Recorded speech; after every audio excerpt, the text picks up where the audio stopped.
these are turbulent times, and today I'm going to use the metaphor of our humanitarian and development programs as a boat, topical here, navigating choppy waters. Like a boat and crew, what we're aiming for in our work is the ability to tack and take advantage of tailwinds, opportunities that push us quicker to our destination, impact, while always looking ahead so we can skirt turbulent water and avoid or minimize risks. How do we build our boat to be strong enough to weather the storm? How do we train and equip our crew so they're pulling in the same direction and set up for success? And we're not just talking about one boat, of which we have some exceptional examples. We're talking about trying to strengthen our entire fleet. Mercy Corps is an organisation that works in 43 countries with over 400 programmes.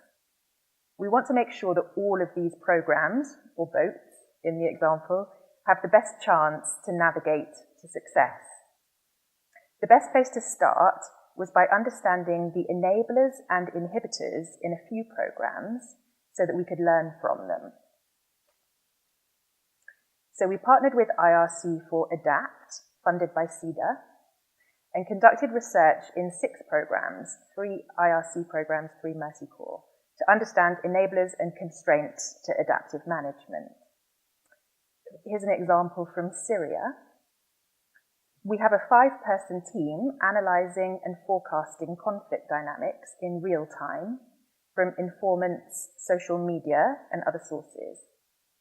As besiegement is becoming more common, these scenario forecasts have enabled us to shift to an anticipatory response, like pre-positioning food baskets, before access becomes impossible under siege. Or, another example, because normal procurement processes like getting 3 written quotes put our partners at extra risk in Syria, we've adapted our systems to what is feasible. To do this, we needed to increase our finance staff, and now 9 out of 22 of the staff work on finance, and fortunately we've had the flexibility to do that.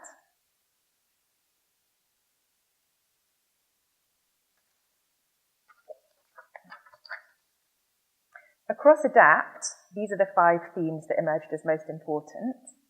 We do need a supportive, enabling environment characterised by trusting relationships with donors and flexible funding. But while it's easy to point a finger at the donor, there are a lot of internal factors that are also very important. At the programme level, we need to gather and analyse data and, importantly, respond to it. We need to make sure our leadership and culture encourage teams, programmatic teams and operational teams, to be working together to a common vision, constantly sensing and responding to reach their destination. ADAPT's model is collaborate, research, and then innovate.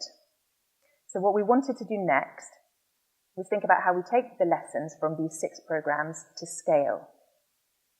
Perhaps it's useful to describe the model that Mercy Corps has for institutionalising adaptive management. We've created a centre of excellence for adaptive management, a small unit that works like an octopus, with tentacles going into a number of teams to influence their work. As leadership came through as one of the most important factors, we wanted to make sure the adaptive mindset was recruited for, and then in post, incentivised and developed. Mercy Corps was redesigning our cornerstones of leadership. So our Centre of Excellence sat on the steering committee to make sure that the opportunity was taken to infuse adaptive management as a core part of those leadership qualities. So now we explicitly articulate the importance of qualities like adapting, making timely data-driven decisions, and of curiosity. This was not an easy process and took lots of negotiating and being stubborn, holding up timelines until we had it right. How teams work together was of utmost importance, and we realised that one of the greatest leverage points would be to add adaptive management to our existing programme management approach, because every programme has to follow that. we were set to revise our program management materials, tinkering with the manual and the tools. And again, because the Centre of Excellence had been working with the program performance and quality team on a new strategy, it was seen by both sides it would be a fantastic opportunity to go a lot further to make sure program management was not too linear and encourage programs to navigate complexity better. This was tricky because one small team had been responsible for rolling out the program management approach.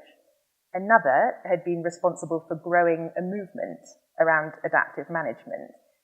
Each team had pushed hard, believed passionately in their work, and had invested a lot.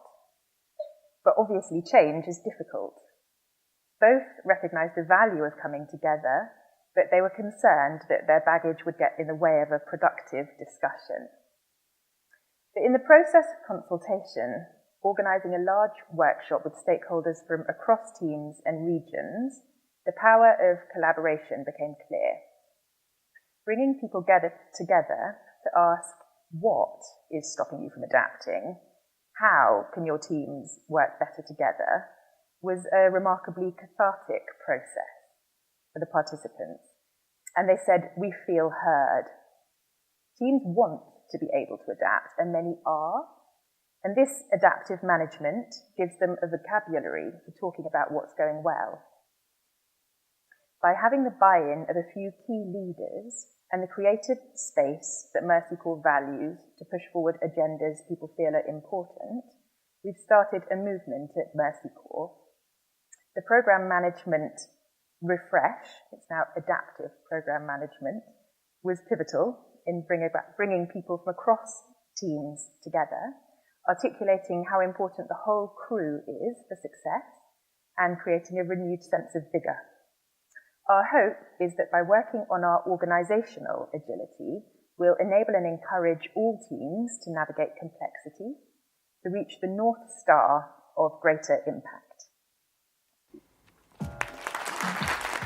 We all know that anticipation is absolutely critical given the changing landscape of humanitarian crises. And if we are to meet the needs of affected communities as they present, this is absolutely centerpiece.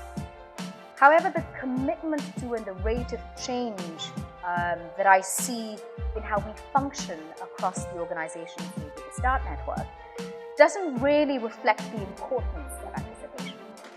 In late 2016, the Australian government adopted a new catchphrase to help guide its humanitarian program. It's simple enough and has already been used by many other organisations. And yet, it represents a significant change for the South Pacific region. That phrase, if not, why not? If not cash, why not?